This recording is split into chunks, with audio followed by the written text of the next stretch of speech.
अस्सलाम वालेकुम स्टूडेंट्स। आज हम ये सीखेंगे कि किस तरह से हम एक ट्रिग्नोमेट्रिक रेशियो जब हमें गिवन हो तो हम remaining trigonometric ratios find out कर सकते हैं। जैसे finding remaining trigonometric ratios when 1 is given. तो ये आपका टॉपिक है। एग्जाम्पल इसकी हम एक डिस्कस करते हैं। जैसे अगर आपको ये गिवन है, if tan x is equals to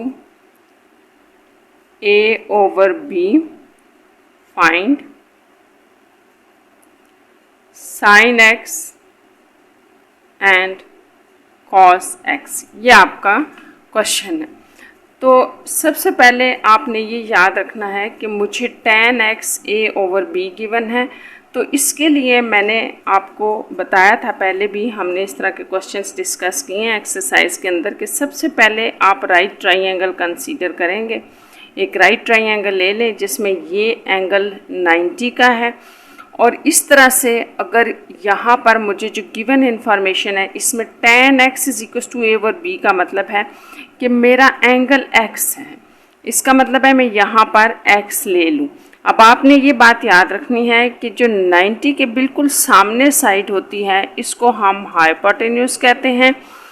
जो एंगल के सामने जो एंगल आपको दिया हुआ है, जैसे x है या 30 है या 60 है, जो एंगल भी दिया है, इसके सामने वाली साइड को हम परपेंडिकुलर कहते हैं, और ये एडजेसेंट साइड जो होती है ये बेस कहलाती है। तो इस ट्राइंगल के अकॉर्डिंग अगर आपको tan x is equal to a over b दिया हुआ है, अगर आप कंपेयर करें आपको याद होगा tan हमारे पास होता है परपेंडिकुलर ओवर बेस। तो इसका मतलब है कि परपेंडिकुलर हमें a दिया हुआ है और बेस की वैल्यू हमारे पास स्मॉल b है। अब इन दोनों को, जो दो साइड्स मेरे लिए नोन है, मुझे मालूम है, तो मुझे तीसरी साइड यानी कि हाइपोटेन्यूज फाइंड आउट करना है। अगर मैं ये फाइंड आउट कर लूँ एक दफ़ा, तो फिर ये मेरे पास जो रिमेनिंग ट्रिग्नोमेट्रिक रेशियोज हैं, चाहे वो दो हों या बाकी हों सारी, वो इसी से फाइंड आउट हो जाएंगी। यहाँ पर अगर दो साइड्स हमें मालूम है तो तीसरी हम बाय पैथागोरियन से यूज़ करेंगे। जैसे by Pythagorean theorem.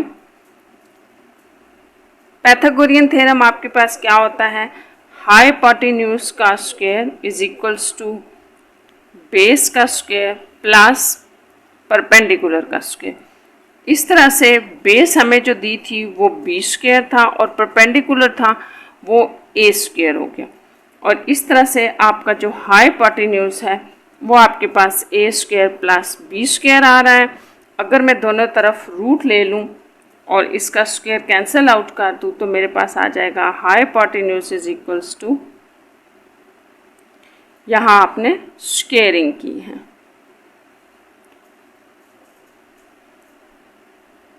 Square root आपने लिया है बोथ साइड्स में, स्क्वायर रूट हमने लिया है। स्क्वायर रूट लेने से हाइपोटेन्यूज की वैल्यू आ गई है।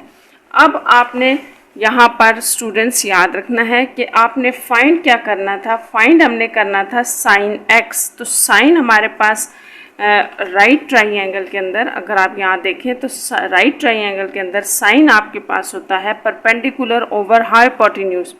तो इसको मैं लिखूंगी परपेंडिकुलर ओवर हाइपोटेन्यूज। इस तरह से मेरे पास जो परपेंडिकुलर की वैल्यू है वो a है, और हाइपोटेन्यूज अभी हमने निकाला है a square plus b square. तो ये आपके साइन x की वैल्यू आ गई। इसी तरह से अगर आपने कॉस की वैल्यू निकालनी है तो कॉस भी आपको याद होगा कि ये बेस ओवर हाइपोटेन्यूज होता है। इस तरह से बेस आपकी स्मॉल b है और हाइपोटेन्यूज की वैल्यू जो हमने निकाली है a square plus b square. तो इस तरह से ये cos x की वैल्यू भी आ जाएगी। Take care students.